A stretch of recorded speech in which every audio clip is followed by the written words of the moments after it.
ಇದು ತುಂಬಾ love story and life story ಕೂಡ. ಅರ್ಥ ಮಾಡ್ಕೊಂಡ್ರೆ ನಿಮಗೆ ಯೂಸ್ ಆಗುತ್ತೆ. ಒಂದು ಹುಡುಗಿ ಮೂವರು ಹುಡುಗರಿಗೆ ಒಬ್ಬರಿಗೆ ಗೊತ್ತಿಲ್ದಂಗೆ ಒಬ್ಬರಿಗೆ ಲವ್ ಮಾಡಿರುತ್ತಾಳೆ. ಬಟ್ ಆ ಹುಡುಗಿ ಏನು ಅನ್ಕೋತಾಳೆ ಅಂತಂದ್ರೆ, ನಾನು ಮಾಡಿದ್ದು ಇವ್ರಿಗೆ ಯಾರಿಗೂ ಗೊತ್ತಿಲ್ಲ ಅಂತ ಅನ್ಕೋತಾಳೆ.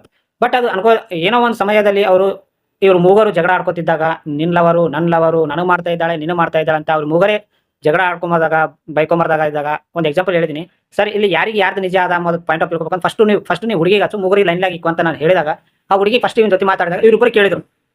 ಮಾಡಿ ಫೋನ್ ಕಟ್ ಮಾಡಿದ್ರು. ಅಂದ್ರೆ ಇವ್ರು ಲೈನ್ದಾಗ ಇದ್ದಿದ್ದು ಈ ಹುಡುಗಿ ಗೊತ್ತಿಲ್ಲ. ಸೊ ಈ ಹುಡುಗ ಇನ್ನೊಬ್ಬ ಹುಡುಗ ಏನ್ ಮಾಡಿದ ಮತ್ತೆ ಲೈನ್ದಾಗ ತಗೊಂಡ ಹುಡುಗಿಗೆ. ಆ ಮೂವರು 4 ಮಂದಿ ಕೇಳಿದ್ರು. ಒಬ್ಬೊಬ್ಬರಿಗೆ ಒಂದೊಂದು ಸಮಯ ಬಿಟ್ಟು ಮಾತಾಡಿದಾಗ ಸುಮ್ಮನೆ ಜಸ್ಟ್ ಕೇಳಿದ್ದಾರೆ, ಅವ್ರಿಗೆ ನಿಜನೇ ಮೂವರಿಗೆ ಲವ್ ಮಾಡಿದ್ದಾಳೆ ಅಂತ ಅವ್ರಿಗೆ ಅರ್ಥ ಆಗೋಯ್ತು. ಈಗ ಅವ್ರು ಸೈಲೆಂಟ್ ಆಗ್ಬಿಟ್ರು. ಈ ಹುಡುಗಿ ಈ ಹುಡುಗಿ ಕ್ಯಾರೆಕ್ಟರ್ ಈ ತರನ ಅಂತ ಅವ್ರು ಮೂವರೇ ಅನ್ಕೊಂಬಕ್ಕೆ ಸ್ಟಾರ್ಟ್ ಮಾಡಿದ್ರು ಹುಡುಗರು. ಆದ್ರೂ ಕೂಡ ಬಿಟ್ಟಿಲ್ಲ ಹುಡುಗಿಗೆ. ಲಾಸ್ಟಿಗೆ ಒಬ್ಬವನೇ ಇರ್ತಾನಲ್ಲ ಅಂತ ಲವ್ ಮಾಡೋ. ಸೊ ಆ ಕ್ಯಾರೆಕ್ಟರ್ ಹೇಗಾನೆ ಇರ್ಲಕ್ಕ ಆ ಹುಡುಗಿ ಮತ್ತೆ ಮಾಡ್ತಾ ಇದ್ದಾನೆ. ಇಲ್ಲಿ ನೋಡಿ ಅವ್ರಿಬ್ಬರು ಬಿಟ್ಕೊಟ್ರೆ ಒಬ್ಬ ಮಾತ್ರ ಅವ್ರಿಬ್ಬರದು ಲವ್ ಇನ್ನ ನಡೀತಾ ಇದೆ.